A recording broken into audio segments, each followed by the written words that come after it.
They've released a Christmas card.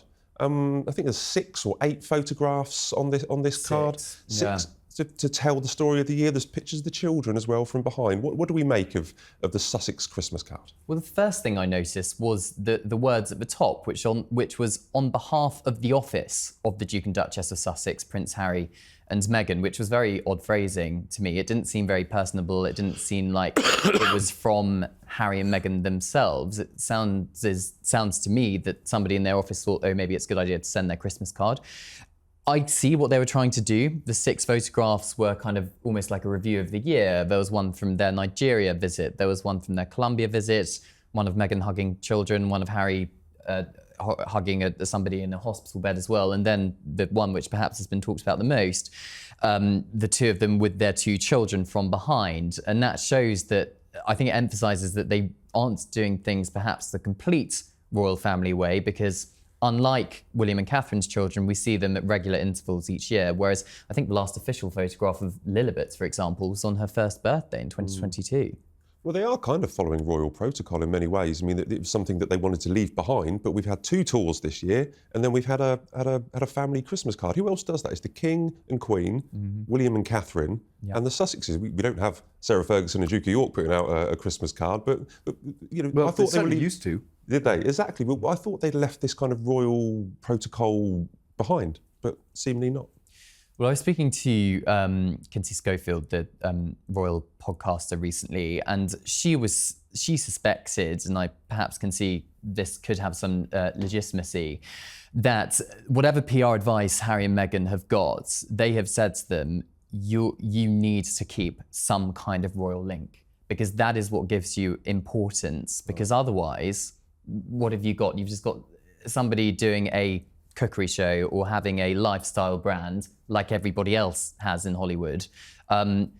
Whereas with Prince Harry and his links as being still 6th in line to the throne or 5th in line to the throne, whatever he is, he's got the Invictus Games. They're doing these quasi-royal tours, as some are dubbing it, which does give them some kind of status. And you saw the treatment they got in Colombia, for example, with a security detail provided by the Colombian government, all the cameras, all the crowds that were put there, all the engagements which were added. It alluded to their previous royal roles and gives them status. It's exactly what happened with the Duke of Windsor when he went off to Germany in 1937. You know, he was allowed to be played by the Germans as a propaganda tool, basically. And I think that they're doing exactly the same thing. They're useful idiots. Sorry, we're not comparing, the Duke of Windsor with Prince Harry. I mean, he was cozying up to Nazi Germany. But it's a way of bigging yourself up in some ways, giving the appearance of a royal visit. I'm not suggesting that there's an equation in terms of views, but the foolishness of being played by other people to make you look more important than you probably are. I think what Harry and Meghan did this year, particularly with their parents' network, trying to get a group of parents together to support each other whose children have been harmed by social media and online use, is one of Harry's kind of passions, and it's another kind of charity project that he's really been involved with. And what I've noticed recently is this kind of separation, professional separation of Harry and Meghan. So Harry, for example, is focusing very much on his Invictus Games. He's focusing on this online social media use, whereas Meghan, with American Riviera Orchard, her lifestyle brand, we haven't seen much about it. And Meghan occasionally pops up at odd charity engagements in Los Angeles. Harry was in New York recently. Meghan was the other side of the country doing something in LA. And it's not that brand Sussex, which we were led to believe would happen when they stood back as working members in 2020. And we saw separate images of them on this Christmas card too. But in some ways, I suppose she can get away with commercial exploitation in a way that he can't. But you think in some ways they're separating both professionally and personally. And this may be the beginnings of something else that's happening. I mean, maybe the door is being left open for Harry to come back to Britain. And having the photograph of Harry and Meghan and their 2 children, and there was one of Harry and Meghan looking pretty loved up, I think does show the other side of them as well. They want to be a mother and father, and I'm sure they do love their children very dearly. And I think Harry's insistence on protection for that young family, I think, shines through a little bit in that card.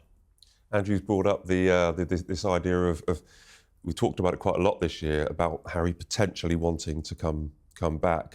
He said, I think in an interview a couple of weeks ago, he was saying he doesn't want to come back. He loves his kind of life in the US. Do we believe that? Do we think there is an inkling that, either of you think there's still an inkling, despite the denials, that Harry does harbour a desire to come back here and do a bit more work and get stuck in?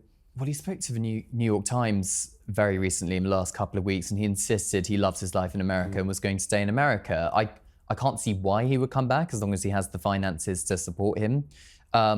I suspect maybe he will come back to the UK sporadically because to see his father, the King, and do Well Child, for example, one of the charities is involved with Scotty's Little Soldiers as well.